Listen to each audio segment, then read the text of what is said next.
Eu te confesso que estou reunindo ainda mais informações para saber quem tem razão, né?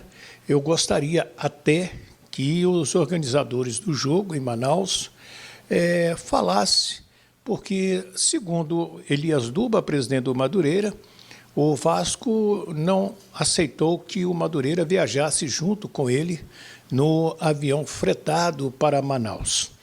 O Vasco respondeu, através de nota também, dizendo que quem cabe ao organizador do jogo dar o transporte.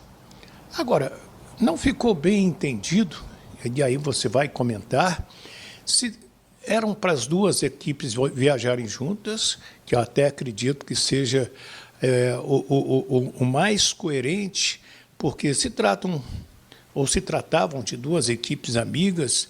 O Madureira sempre colaborou com o Vasco sempre colaborou com o Madureira na história dos outros presidentes, e inclusive o Elias Duba fez esse tipo de colocação. E o Vasco respondeu também com ironia na sua nota, dizendo que o Madureira deveria aprender com as duas grandes escolas de samba do bairro, a Portela e também o Império Serrano, que são mundialmente reconhecidas pela eficiência, segundo a nota vascaína, traduzindo a grosso modo. Eu sei que tem muita gente concordando com o Madureira e é vascaíno. Elias Duba é torcedor do Vasco. Tem gente dizendo que o Madureira quer aparecer em cima do Vasco, e a gente vai esperar o jogo de amanhã, lá em Manaus. Vai ter alguma repercussão extra-campo, dentro de campo? Tomara que não. A gente quer ver um grande espetáculo, até porque se trata do time principal do Vasco da Gama, e com a equipe precisando vencer a primeira depois de 3 empates. Mas ficou Pedrinho de um lado, ficou Elias Duba de outro, falando, inclusive, Elias Duba, lembrando de jogadores que foram para o Vasco, que o Vasco não pagou, que sempre foi um parceiro. Então, não sou eu que vou tirar conclusões, deixo para vocês aí nos comentários, se é que alguém tem razão. Quem é? Não existe briga boa, gente, não existe. Toda briga é muito ruim. Não existe vencedor em briga. Existem 2 perdedores. Se perde a amizade, se perde o respeito de um pelo outro, e é só derrota. Não tem vitória em nenhuma briga. Pelo menos penso dessa maneira por aqui. Vamos lá. Vamos falar então do time que o Fábio Carilli levou lá para Manaus, para o jogo de amanhã, 9h30 da noite. Foram relacionados 24 jogadores, o jogo é 9h30 da noite. Inclusive, antes de falar dos relacionados, andei vendo nas redes sociais vários vídeos, né, de torcedores vascaínos saindo do interior do estado do Amazonas, de outros estados, indo até de barco, indo naquele transporte marítimo para chegar a Manaus e ver o jogo vascaíno. Tem uma torcida muito grande lá no Amazonas, e certamente o estádio Arena da Amazônia vai ficar lotado por ocasião desse jogo. Foram relacionados, então, Léo Jardim, o Daniel Fusato e o goleiro Felipe Gabriel. Tudo indica que o Daniel Fusato e o Léo Jardim serão relacionados. O Felipe Gabriel fica fora. Os laterais Paulo Henrique, o Puma Rodrigues, o Lucas Piton e o Vitor Luiz. Os zagueiros, dos 3 contratados, 2 já vão estar no grupo. O João Vitor, o Lucas Freitas, o Lucas Oliveira e o Souza, que tem jogado bem como zagueiro pelo Vasco da Gama. Meio-campistas foram Hugo Moura, Jair, Tietê, quem mais aqui? O Matheus Carvalho, Felipe Coutinho, e o Maxi Domingues, o Paulinho e o Paier. Eu fiquei muito feliz com o que eu vi dos primeiros jogos do Vasco, do Maxi Domingues, e torcendo para que ele consiga fazer aí uma boa temporada. Os atacantes Alex Teixeira, Verrete, Bruno Lopes, o Jean Davi e também o Maxwell. não foram relacionados o Maurício Lemos, ainda se preparando, zagueiro uruguaio, que veio do Atlético Mineiro, e o argentino Esforza, né? Informações até dão conta de que ele pode ser negociado pelo Vasco por empréstimo, em definitivo. Ele que veio como uma grande promessa do futebol argentino, quando contratado titular absoluto da seleção olímpica da Argentina e fazendo jogos maravilhosos. Por enquanto, no Vasco, ele fez alguma coisa boa, mas não foi tudo aquilo que se esperava. Então, alguém tem que perguntar para o Fábio Carille, você não gosta do rapaz? Está liberando o Esforza, é um jogador bem jovem, né? Então, é isso aí que tem que perguntar. A escalação vascaína, segundo o site GE, será Léo Jardim, Paulo Henrique, João Vitor, Lucas Oliveira e Lucas Piton. No meio-campo, Jair, Paulinho, Tietê e Felipe Coutinho. Na frente, Alex Teixeira e Verratti. E esse o Vasco da Gama para este jogo de amanhã com o Madureira. E aí, o que você acha dessa escalação? É boa? Vou te dar um repeteco. Léo Jardim, Paulo Henrique, João Vitor, Lucas Oliveira e Lucas Piton. No meio-campo, Jair, Paulinho, Tietê e Coutinho. Na frente, Alex Teixeira e Verratti. A gente for juntar aí o suíço, o colombiano, o chileno, o João Vitor, o Adson, enfim, as últimas contratações aí dos últimos 365 dias, dava para você fazer uma contratação de peso, contratar um cara que vende camisa, que chama o torcedor, que aumenta o número de sócios e que dá uma esperança. Eu sei que eu sou saudosista e fico falando muito do passado, mas se a gente não olhar para o passado, a gente não consegue enxergar o futuro.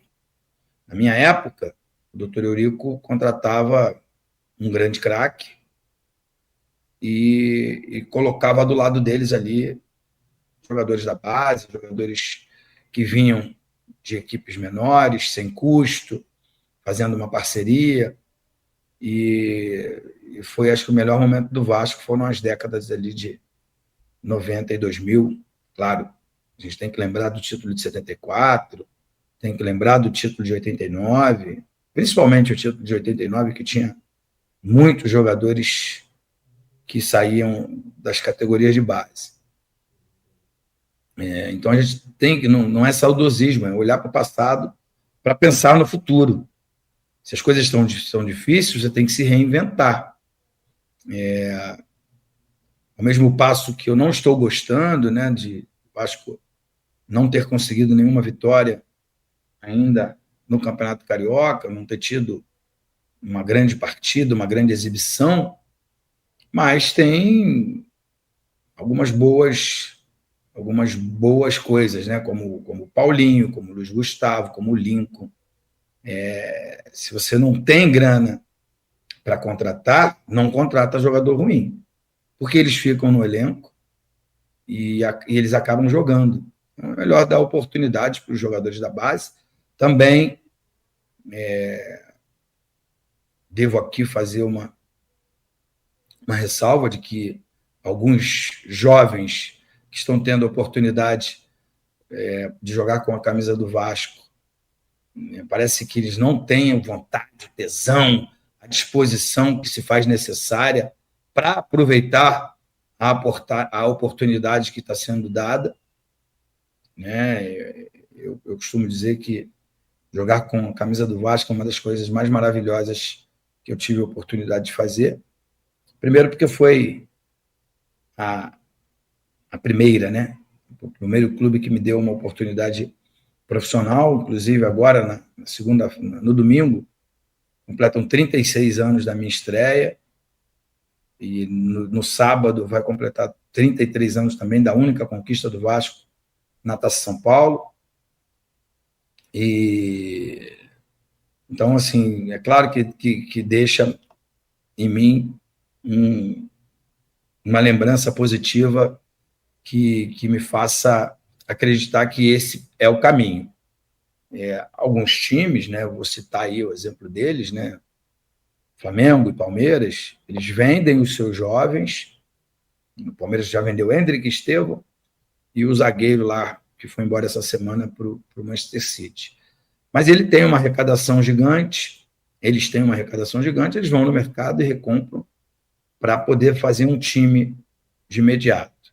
O Flamengo também está vendendo aí, vendeu alguns jogadores, está vendendo agora o Lohan, mas vai no mercado e traz medalhões. Cada um com a sua ideia, cada um com o seu caminho, mas a verdade é que eu estou falando de dois times que resolveram os seus problemas financeiros sem ter um grande aporte financeiro, uma SAF, por exemplo, que hoje, por exemplo, o torcedor do Botafogo está muito feliz pelas conquistas, mas está muito preocupado com o que vai ser do futuro, porque os jogadores como o Luiz Henrique, Almada, vieram, jogaram, arrebentaram, mas está muito claro que o proprietário lá da SAF precisa, né, recuperar o seu investimento, e aí vendeu os seus principais jogadores. Hoje o Botafogo não tem técnico, então eu tenho um pouco de medo desses supostos investidores. Eu acho que vale mais o modelo de Flamengo e de Palmeiras, que tinham dívidas, que se reinventaram e que hoje administram muito bem os seus recursos e conseguem ter times competitivos todos os anos. Eu prefiro esse modelo. Eu não estou mais participando do dia a dia do clube, né? O Pedrinho, o Felipe, o Cristiano, Alain, eles estão tomando as decisões mais importantes do Vasco ali no dia a dia. Eu não tenho participado de nada. O que eu tenho para falar, eu tenho falado com vocês aqui. De vez em quando eu sei que chega lá até eles, algumas coisas agradam, outras desagradam, mas eu prefiro assim, prefiro ter a minha liberdade de expressão sem ter as críticas, porque você elogia uma pessoa, um dia que você faz uma crítica, a pessoa se acha no direito de ficar bravo, mas ela não te agradeceu às vezes que foi elogiada. Isso faz parte da vida, então para ter a minha isenção e liberdade aqui no canal, eu preferi me afastar do grupo, que eu tenho muitos amigos, muitas pessoas bacanas, muitos vascaínos apaixonados, muita gente competente que não estão tendo oportunidade de mostrar o seu trabalho, porque há uma obrigação de ter profissionais da área, como o CEO, o diretor de futebol, e esses aí não têm nenhum vínculo com o clube, nenhuma paixão, nenhum amor, acabam tratando só como negócio, como profissionalismo, e acho que erram muito. Erram na trajetória, no caminho. Eu acho que o Vasco tem uma espinha dorsal, tem um time, tem um bom goleiro, tem um bom zagueiro, tem bons laterais, tem jogadores bons no meio-campo, alguns deles se machucaram, outros ainda não conseguiram entrar na sua melhor forma física e técnica. Tem um centroavante, um dos melhores, o camisa 9, para mim, é um dos melhores do Brasil. O que falta é você contratar pontualmente, né? Principalmente jogadores de lado, jogadores que façam gols. E eu não gostei do que li hoje, né? Confesso que quando eu viajo, eu acabo me desligando de tudo. E aí, quando eu vou fazer a live, eu começo a caçar ali notícias para eu poder falar com uma certa propriedade aqui com vocês. E eu percebo que aí vem essa notícia desse angolano que joga no time da Turquia, que eu não sei falar o nome. Agora, os números dele são ridículos, são horríveis. Tomara que ele me desminta, que ele se deslanche, que arrebente e que seja artilheiro do próximo Campeonato Brasileiro e Copa do Brasil. Mas eu acho que o que ele fez até agora, na minha modesta opinião, não o credencia a envergar a camisa centenária do Clube de Regatas Vasco da Gama. Os atletas, de um modo geral, acabam não tendo culpa. Você não consegue bater na porta lá do Vasco. Ei, por favor, deixa eu jogar aí, me dá um salário de 300, 400, 500, 600. Você não consegue. Se você fizer isso, você não será atendido. Alguém vai atrás de você ou do seu clube, faz uma proposta, conversa com o empresário, ou o empresário oferece, né? E efetua a contratação de livre e espontânea vontade. Então, na minha opinião, existe muito erro nessas escolhas, e por isso eu não estou feliz. É claro que a gente sabe, o Campeonato Carioca começou 4 dias após o Vasco ter se reapresentado das férias, atrapalhou o planejamento da Taça São Paulo, porque os principais jogadores do Sub-20 tiveram que ficar para jogar no profissional, alguns jogadores tiveram que voltar um pouco antes das férias, principalmente aqueles que estavam emprestados na Série B, como Serginho e Zé Gabriel. Outros precisaram interromper suas férias para poder voltar antes, como Jair e Paulinho. Todos os problemas, eles são muito claros. Mas, se você olhar os times, eu estou falando só dos times que jogaram com o Vasco, eu não vi nenhum jogador em nenhum dos 3 times que enfrentaram o Vasco com condições de vestir a camisa do Vasco.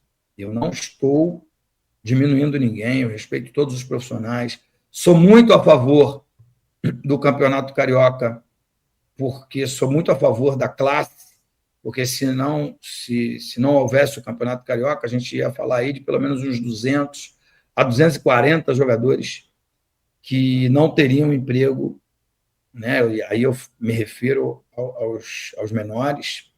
O Vasco jogou 3 vezes, empatou as 3.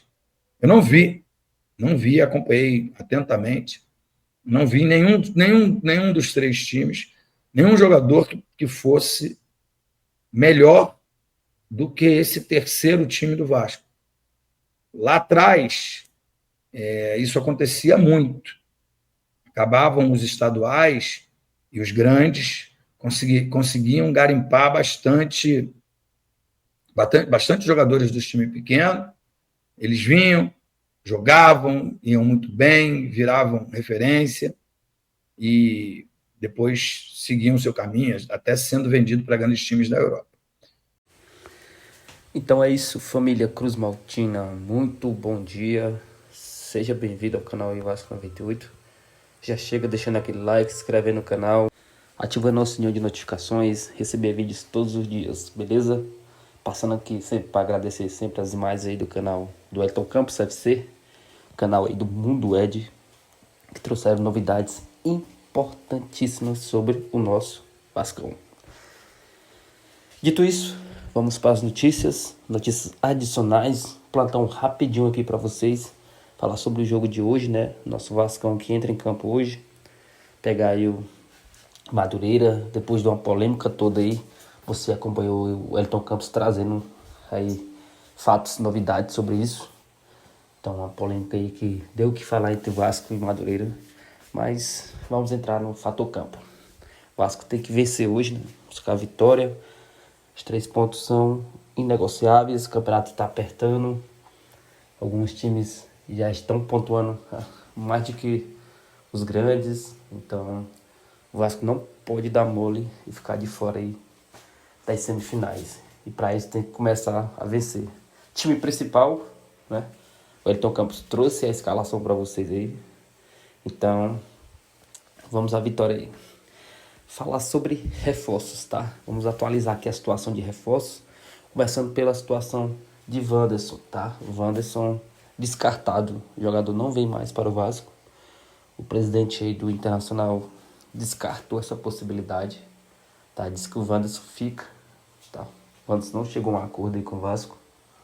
Então, bola pra frente, porque tem mais jogadores aí que o Vasco tá interessado. Bem, vamos atualizar a situação de Brian Rodrigues, tá? Haverá mais uma reunião entre o Vasco e o jogador e o América, tá? A reunião é tratada como acerto definitivo, tá? O Vasco vai apresentar uma oferta que agrade o América, tá? Essa informação dá conta aí de que o Vasco vai pagar o que o América quer, que é na casa aí dos 8 milhões de dólares, tá? Então, a reunião definitiva vai acontecer e muito provavelmente o Brian Rodrigues aí seja reforço do Vasco. Certo? Ainda sobre reforços, atualizar aqui a situação de jogadores também, né? Que estão, o Vasco tá de olho, tá tentando contratar, que é o caso do Lloyd Augusto, né? O ponto aí que o Vasco tá negociando. A negociação está adiantada, tá? Na próxima semana isso deve caminhar. O jogador chega ao Vasco aí. Ele que quer jogar no Brasil. É um pedido do técnico Carille, tá? O angolano. E você conhece o Lloyd Augusto? Se você conhece, deixa a opinião de vocês aí embaixo. Falar sobre outro jogador também que o Vasco negocia é com o Brian Campo, tá? Um jogador que o Vasco tem muito interesse. Inclusive o Fábio Carille aprova demais essa contratação. É um jogador aí titularíssimo, tá? No Cardiff aí da Espanha, um jogador que tem passagem pelo Sevilla, muito boa. O Brian Ocampo é um argentino que tem se destacado sempre lá, mas jogou mais sua carreira no futebol espanhol. Então seria uma baita contratação aí, o Brian Ocampo, que o Vasco negocia. E espero um desfecho positivo nos próximos dias sobre esse jogador. E a informação também que chega pra gente é que o Vasco teria feito uma sondagem ao Alejandro, jogador que jogou no Vitória aí, tá? Na última temporada. Ele tá de volta ao Bragantino. Só que a notícia é que o Bragantino não vai utilizar ele, tá? O Bragantino estuda ofertas, tá? De empréstimo ou compra. O Vasco estaria disposto a fazer um investimento no Alejandro para ser um reserva do Verratti, jogador que foi artilheiro do Campeonato Brasileiro. Tá? Alejandro que vê com bons olhos uma vinda ao Vasco. E você conhece, aceitaria Alejandro aí para ser um reserva do Vasco? Deixa a opinião de vocês aí embaixo. Certo? Deixa seu like, se inscreva no canal, ative o sininho de notificações. Comenta aí embaixo o que você achou aí das novidades trazidas pelo Wellington Campos, pelo Edmundo, certo? Jogadores aí chegando. Deixa a opinião de vocês aí embaixo. E um forte abraço.